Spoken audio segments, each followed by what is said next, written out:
very warm greetings everyone, I hope you're well as I define my keys here. My name is Nick, on the ZX Spectrum 48K. I'm looking at a game called Prince Clumsy, which costs £2.99, an action-adventure published by Cartoon Time, or Codemasters if you will, in 1990.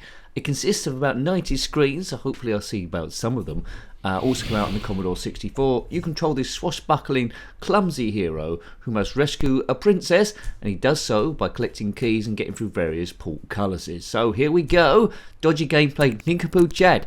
It's no Ghosts and Goblins, but it looks like it's trying to follow a similar style at the moment. And yes, controls are a little bit floaty and a little bit awkward. It doesn't feel exactly that precise, but whoops. Give me a chance, man. Why did it rematerialise me just by a riverbank? Right, okay, so here we go. Yes, I cracked this one, so I was very close to completing that on my first go. So that's the end of the review.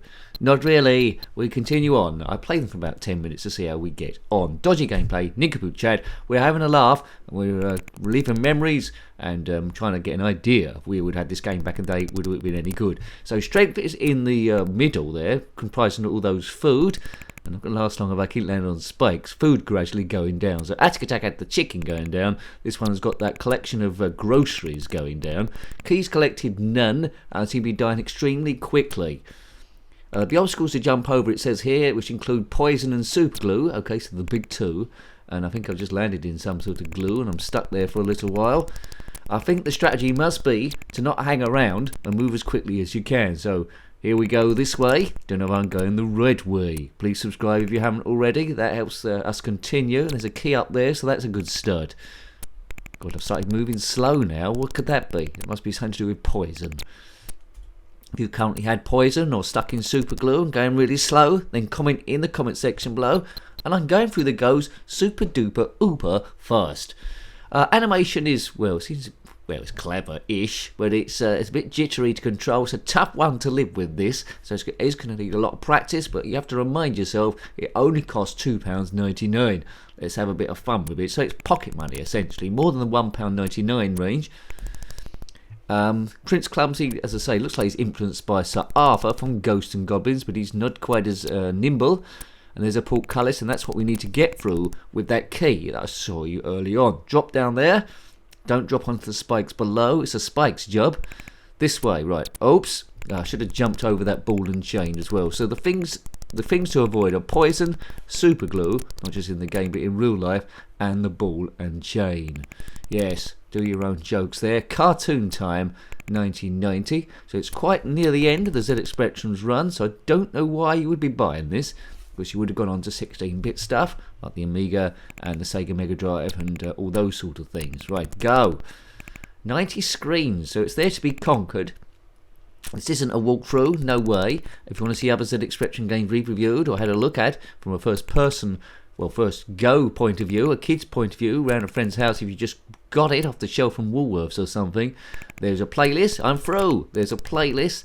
The link to that in the description below, and I've landed on that ball and chain again. Am I learning nothing? Yes, or click on my username, takes you to the channel page. It's close to midnight, something evil lurking in the dark. It's super glue, or it might even be some crazy poison. Yeah, that's a sticky situation. Super glue. Why did they come out of that as the main bad thing? Right, okay, so I'm getting a bit further this time. Over the water we go. No, he's dead. Game over. Game over. So the goes won't last very long on this. You'll be just rattling through. If it was an arcade game, it'd be taking lots and lots of money very quickly. So it's not hanging around. Trick as it is, it's not hanging around. Screenshots it would look quite nice. Right. Oh, look at that. He's learning nothing, this nincompoop. It's a little bit frustrating, but at the same time I want to keep playing the thing, at least for today, whether I would have come back to it. So $2.99, I think this offers quite good value. I don't think it would have, whoops, I don't think, oh God, I don't think it would have gone down as a stellar touch for anyone's favourites, but $2.99, yeah, okay. It's pitched correctly, well done them. Dancing skeletons jumping about the place, like from that Sinbad or Jason the Argonauts, or maybe both of them. I hope this princess is worth rescuing, because the amount of princesses that get kidnapped in these games is absolutely amazing. they need to get some sort of insurance, or maybe need a Conan the Barbarian, Robocop, and someone else, Arnold Rimmer maybe, to guard them so they don't get kidnapped all the time. The big three and He-Man. Right. Oh dear, game over. Have you got a stopwatch here? How many goes have we had? About 10? Right, I do have a poke for this game, but I'm deliberately not going to use it. Go. He runs quick in his armour, so that's good. It must be lightweight armour, so otherwise useless armour, because he takes one hit and he's in trouble. But anyway, we've got the strength. Around the map, if you can find it, there'll be extra food, so keep an eye out of that, which will make our strength go back up again. So if you can see that, shout that at the screen below. But the tactic seems to be, because the enemies take a little while to generate on here, don't hang about on the screen too long, get on and off before they've actually generated, because shooting them is well, you can do that, but if you get off the screen before they've generated in the first place, so what I'm saying is stealth is the key. If you can avoid a fight, do so, both in the game and in real life. Right.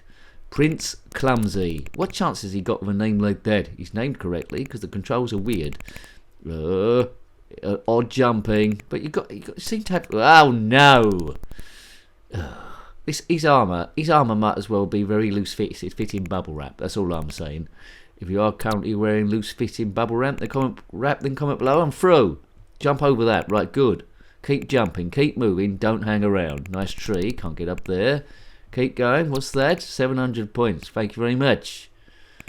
Right, just, oh no. Right, come on, get this jumping right. Buff, buff, buff, buff. Bit of food there, gone right to the top again, buff. So normally you'd lose strength gradually. Oh, don't like that thing. Well, I couldn't avoid that, that was a bit unfair. Come on, I'm stuck on it for a bit. Oh, now I've fallen onto that thing and died. That's very unfair. So you normally lose strength gradually, but if you fall into one of those pits, you lose your strength quite quickly. So that's a bit unfortunate. What do I think of this game? Well, for $2.99, I quite like it. If it was $5.99 or $7.99, I'd be getting a bit annoyed by now. Well, it's sort of like a game where I wouldn't really talk about it in the playground too much. As a 50-year-old man, that'd be weird. But if back in the day, I wouldn't have spoken about it too much. I might have mentioned it in passing, Attic Attack and all those sort of ones, and Ghosts and Goblins with the ones I'd have mentioned. But it might have been a guilty pleasure when no one was watching. I might have played it every now and again for a few minutes, so I got bored, and then I would have played something else. But I would have been okay with this. It's okay, Prince Clumsy. Not sure what it would have scored back in the day. I doubt that highly. But it's too late, to be honest. 1990. That's too late, Dad. I think I was just about leaving secondary school. That's too late.